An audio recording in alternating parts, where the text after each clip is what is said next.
On the Indian Ocean, the Maldives. This week was crucial for the South Asian country.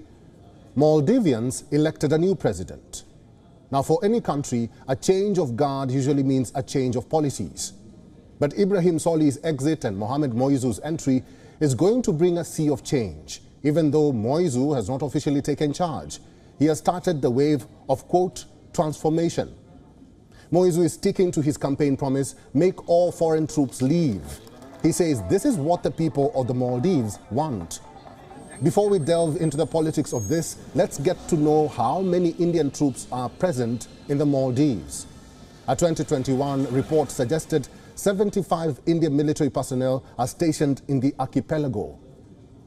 But the exact number at the moment is uncertain to confirm. So this statement by Muizzu is more political and less urgent. Throughout his campaign days, Muizzu has been championing the India Out movement. His party sees India's influence as a potential threat to sovereignty. Muizzu even accused New Delhi of trying to establish a permanent military presence in the Maldives. India's Prime Minister Narendra Modi was one of the first to congratulate Muizzu, and with the new developments, New Delhi seems to be taking the wait and watch approach. That's the wait and watch approach. Because the big question is, will Muizzu be able to push away a growing power like India? The Maldives and India share a complex history. The ties turned sweet and sour according to who wins the election in Mali.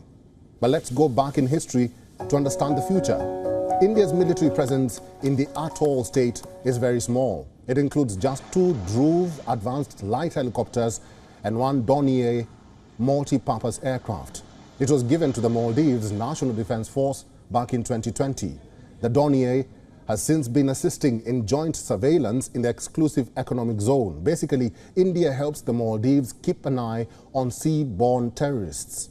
This year too, India's defense minister was on a 3-day visit to the nation. He handed over a fast patrol vessel and a landing craft assault ship. He then laid the foundation stone for constructing a harbour. Coming back to Muizzu, he played a pivotal role in earlier governments. It distanced India and welcomed China. That was back in 2018. The world order is changing, and Muizzu's anti-India policies could not only hurt the region's prosperity, but harm the Maldives itself.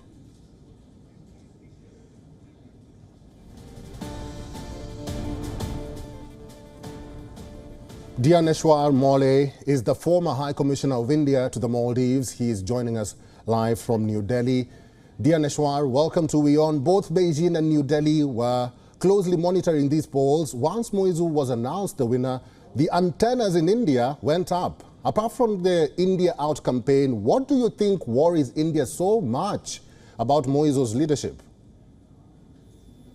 Well, I think India and Maldives have a very symbiotic relations. And it's very difficult for one to live without the other. More so, Maldives, whatever might be the election campaign, the emotional issue of India out, Maldives still is highly dependent on India. So, India has a reason to worry because of the Chinese so-called influence. But I personally feel that there is a lot that India is engaged in China, in Maldives, and therefore it's very it's a bit too early to conclude that, it's kind of a end of the road for India. Right. I really don't agree with that point of view at all. Muizzu has consistently said that India poses a potential threat to the Maldives' sovereignty. What could he be talking about? Explain to us from a diplomatic perspective. Well, as you might be knowing, right from 1988, India has consistently helped Maldives. And I think while the election issue is always emotive, and India Out really has been a kind of a slogan, popular slogan with the conservative forces in Maldives, which are led by Yamin. Earlier, to some extent, it was Mr. Mamoon, who was 30 years president, but he was able to balance it. Yamin, unfortunately, could not, and he openly, you just need to go back a little bit to 2012, and you will see that in November 2011, China opened its post in Maldives, and the change of power took place in Maldives in not such an appropriate manner in February 2012. So Yamin was the force then, and Yamin is the force still. Muizzu is just, I think, Yamin's man who wants to really act on his behalf, but one will have to see how far he comes into his own. Number two, we should not forget that even today in the Maldivian parliament, the majority is that of MDP, which has more than 60 MPs with the government, so to say, right. Former government of Soli. So, and India's cooperation is multidimensional, not like China's, which is really, really one-dimensional, currently focused on strategic and a lot on creating a dead trap. So I would say that there's a need to worry and we are concerned, but that doesn't really mean that the relationship, which is so strong and so deep-rooted, can easily be disturbed. But yes, we'll have to keep a little bit of wait and watch so that we understand how things are going to unfold. As you know, Yamin has already been transferred from jail to house arrest. Right. That is the first step he has taken even before swearing in. So we might have some small surprises, but I really doubt whether we are going to have any fundamental changes. Well, finally, like you mentioned there, wait and watch approach.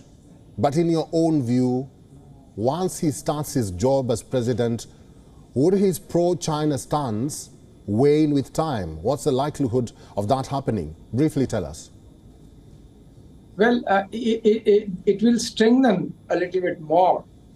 But, let's see, the strategic side, the security side, the maritime security, the protection from, say, pirates, international crime, narcotics. India requires Maldives. Then let's come to social sector, whether it is education, whether it's health sector. Maldives cannot do without Indian doctors and Indian teachers. When it comes to basics, Maldives has to depend on Indian dal, Indian chawal, wheat flour, potato, river sand. So one must realize that the entire build-up of Maldives, as we see today, is really on the Indian assistance and not necessarily financial assistance. The capacity building in Maldives has been India's biggest contribution.